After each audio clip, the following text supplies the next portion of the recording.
नमस्कार।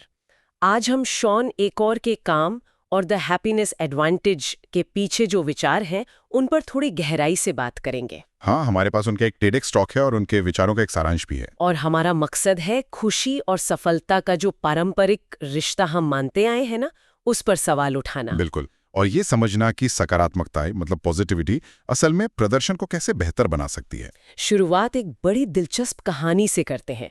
कैसे एकोर ने अपनी छोटी बहन को, वो शायद 7 साल की थी और बिस्तर से गिर गई थी, हाँ, वो यूनिकॉर्न वाली। हाँ, उसे ये विश्वास दिलाकर शांत किया कि वो असल में एक यूनिकॉर्न बन गई है। कमाल है। ये छोटी सी कहानी दिखाती है कि कैसे हमारी सोच, हमारा नजरिया हकीकत को देखने का तरीका बदल सकता है। तो चलिए इसी को थोड़ा और समझते हैं। बिल्कुल। देखिए, एक और का जो मुख्य तर्क है वो ये है कि समाज हमें सिखाता है कि भाई ज्यादा मेहनत करो, सफल बनो और फिर तुम खुश होगे। हाँ, यही सुनते आए हैं हमेशा। और उनका शोध कहता है कि ये समीकरण असल में उल्टा है। वैज्ञानिक रूप से ये काम नहीं करता। अच्छा, ये बात तो समझ आती है।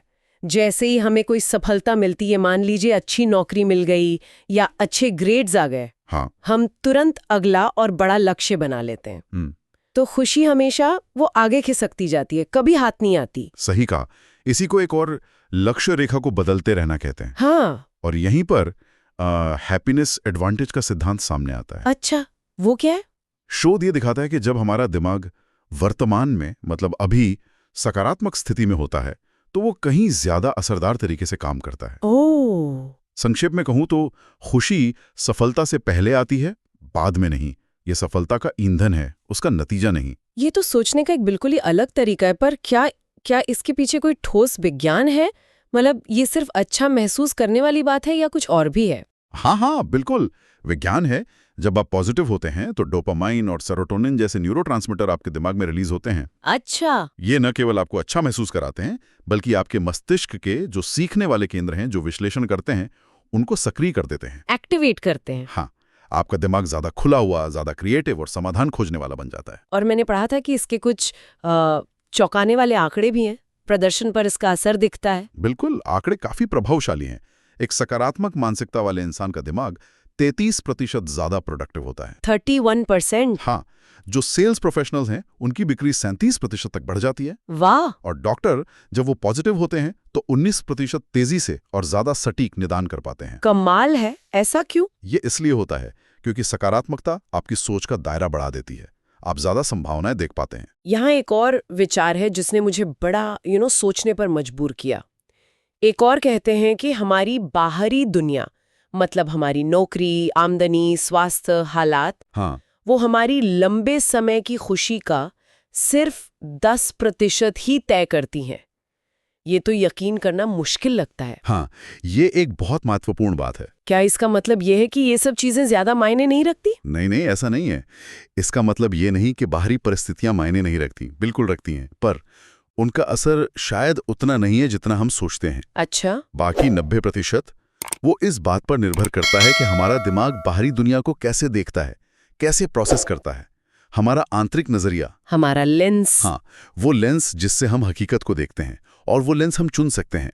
हार्वर्ड के छात्रों वाला उदाहरण याद है? हाँ, बताइए। दुनिया की सबसे प्रतिष्ठित जगहों में से एक, फिर भी कई छात्र वहां पहुंचने के कुछ ही हफ्तों में अवसरों पर ध्यान देने के बजाय तनाव, कंपटीशन, काम का बोझ, इन चीजों पे ध्यान देने लगते हैं। सही बात है, ये तो लेंस का ही खेल है। बिल्कुल। तो अगर 90% हमारे हाथ में है तो सवाल ये उठता है कि हम इस आंतरिक लेंस को, अपनी खुशी के स्तर को सुधारें कैसे?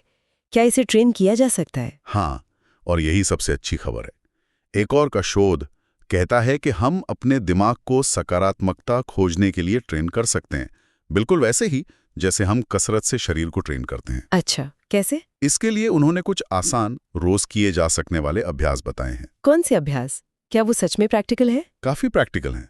जैसे एक है लगातार 21 दिनों तक रोज 3 नई चीजें लिखना जिनके लिए आप आभारी हैं, ग्रेटफुल हैं। रोज 3 नई चीजें?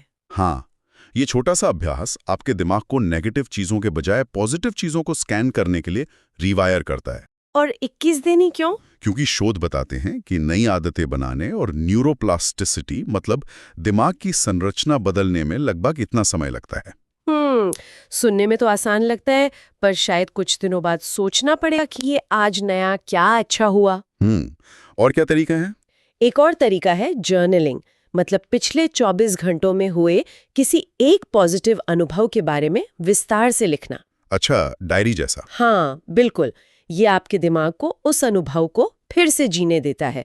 या फिर सजग दयालुता का अभ्यास करना। वो क्या होता है?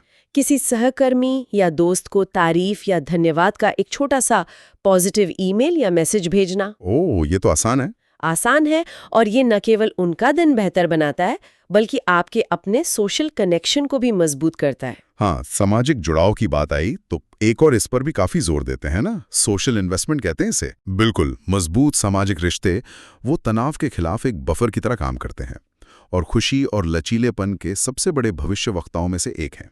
सही बात है। मुश्किल समय में यही लोग तो सहारा देते हैं। बिल्कुल, इसलिए अपने रिश्तों में समय और ऊर्जा लगाना एक बहुत महत्वपूर्ण निवेश है। असल में ये एक निवेश ही है। और असफलता के बारे में क्या? ज्यादातर लोग तो उसे नेगेटिव ही मानते हैं। एक और इसे फॉलिंग अप कहते हैं, मतलब गिरकर ऊपर उठना। Falling up. हाँ, ये मानसिकता बदलने के बारे में है। असफलता को रास्ते का अंत ना समझकर उसे सीखना और बढ़ने का एक मौका समझना। हर चुनौती में एक सबक छिपा होता है, उसे ढूंढना हमें मजबूत बनाता है। ये एक शक्तिशाली विचार है। तो संक्षेप में कहें तो सबसे बड़ा सबक ये है कि खुशी सिर्फ एक अच्छा एहसास नहीं है, ये सफलता और अच्छे प्रदर्शन के लिए एक शक्तिशाली उत्प्रेरक है, कैटलिस्ट है। और ये कुछ ऐसा है जिसे हम सक्रिय रूप से विकसित कर सकते हैं। हमें बाहरी परिस्थितियों के बदलने का इंतजार करने की जरूरत नहीं है। बिल्कुल, और ये विकास छोटे लगातार किए जाने वाले अभ्यासों से मुमकिन है। चाहे वो आभार व्यक्त करना हो, या पॉजिटिव अनुभवों को लिखना हो, या दूसरों के प्रति दया दिखाना हो। हाँ, ये सब हमारे दिमाग को पॉजिटिविटी की तरफ ट्रेन करते हैं। तो यहाँ विचार करने के लिए एक अंतिम बात है। हाँ, अगर विज्ञान कहता है कि हमारी बाहरी दुनिया हमारी लंबे समय की खुशी का सिर्फ 10% ही तय करती है, तो हम में से कितने लोग रोजाना जानबूझकर उस 90% हिस्से पर, मतलब अपने आंतरिक संसार, अपने नजरिए, अपनी मानसिकता को बेहतर बनाने के लिए उतना ही प्रयास करते हैं जितना हम बाहरी चीजों को बदलने में लगाते हैं? ये सोचने वाली बात है, बहुत गहरी बात है। शायद इस पर थोड़ा विचार करना हम सबके लिए फायदेमंद हो सकता है। क्या आप जिंदगी बदलने वाली किताबें पढ़ना चाहते हैं पर टाइम नहीं है? चिंता मत कीजिए।